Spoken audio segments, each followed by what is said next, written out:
বকেই যাচ্ছি তুই মাংস দেখিয়ে যাচ্ছি। সবটা দে না, কঞ্জুসি কিসে? আগের বারে 105 পিস করেছিলাম। আরেকজন এসেছে, কই দেখি তো। তুই কি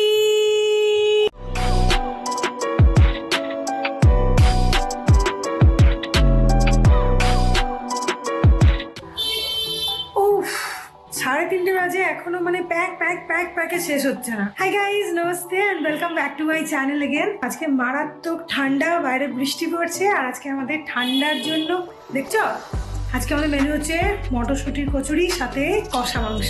সবার শুরুতে তোমাদের ওয়েদারটা একবার দেখা। এই দেখো, এই বৃষ্টি পড়ছে না, কুয়াশায় পুরো ঢাকা। পিঙ্কি এখনো এসে পৌঁছয়নি, তার আগে যতটা এগোনো যায়। এটা চিকেনটা, এটাকে আমি ভালো করে ধুয়ে পরিষ্কার করে রেখেছি, এটা হবে কষা। আর এই যে সবজিপাতি এখনো পর্যন্ত বেরই করা হয়নি, তবে তার মধ্যে কিছুটা মটর আমি ছাড়িয়ে নিয়েছি তাড়াহুড়ো করে চিকুকে পড়াতে, কারণ মটর ছাড়াতে বেশি সময়টা লেগে যায়। এই বাকি মটরগুলো এখন ছাড়াবো। হলো টিস্যু, এটা খুব আজকে কাজে লাগবে, কারণ মটরশুঁটির কচুরি হবে, প্যাক করার সময় টিস্যুটা খুব লাগে, নইলে তেলটা পুরো এদিক মানে কেমনই একটা হয়ে যায় না। টিস্যুটা দিলে তেলটা একদম ঠিকঠাক চুষে নেয়। আর এটা হচ্ছে তোমার কন্টেনারগুলো যেটাতে প্যাক হয়ে যাবে। তাহলে চলো স্টার্ট করে দিই।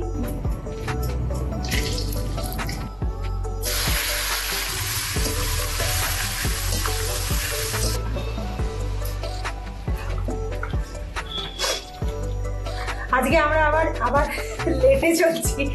আজকে আমাদের প্রচুর লেটে গেছে। আসলে এত ঠান্ডা, মুখটা দেখা মারোনি, বকেই যাচ্ছি তুই মাংস দেখিয়ে যাচ্ছি।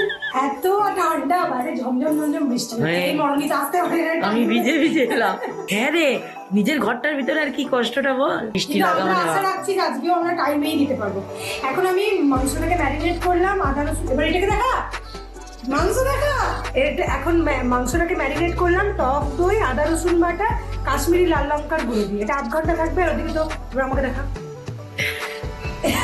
ওদিকে পেঁয়াজ ভাজা হচ্ছে, দেখতেই পেলে।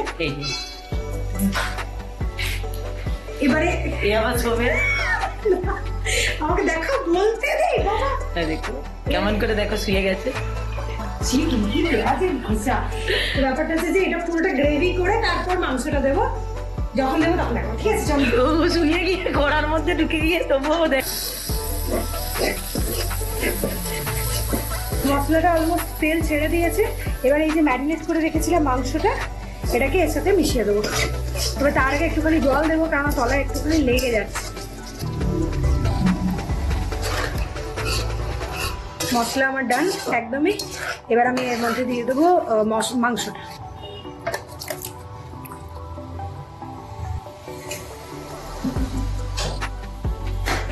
যারা চিকেন পছন্দ করে তাদের মধ্যে এমন বোধহয় কেউ নেই যাদের চিকেন কষা ভালো লাগে না।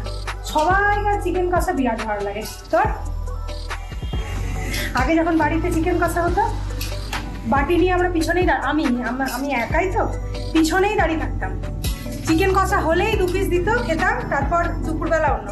আমাদের আগে চিকেন কষা হলেই আগে মা আমার আর রেখে দিত। হ্যাঁ, আমাদেরও 2 পিস করে রেখে দিত, আমার আর বাপির।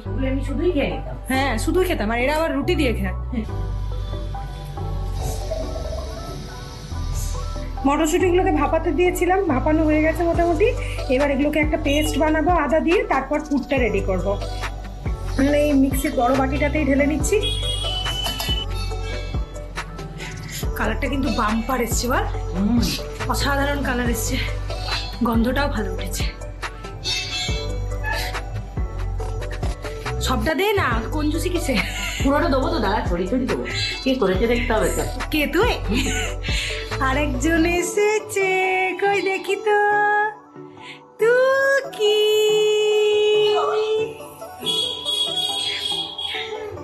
আছো? আমি দাও বলেছি, মটরশুঁটির পুরটাও রেডি হয়ে গেছে, আর মাংসটা একবার দেখে দাও।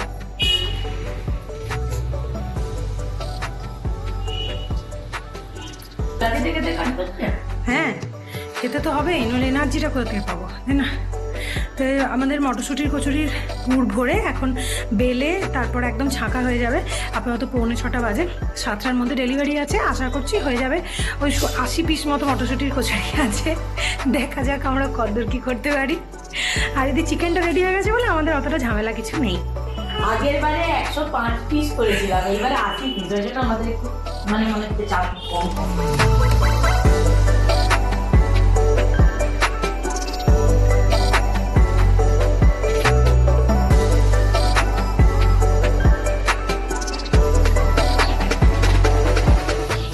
ইয়ে আমরা আজকেও করে দিচ্ছি বল টাইমে। সেই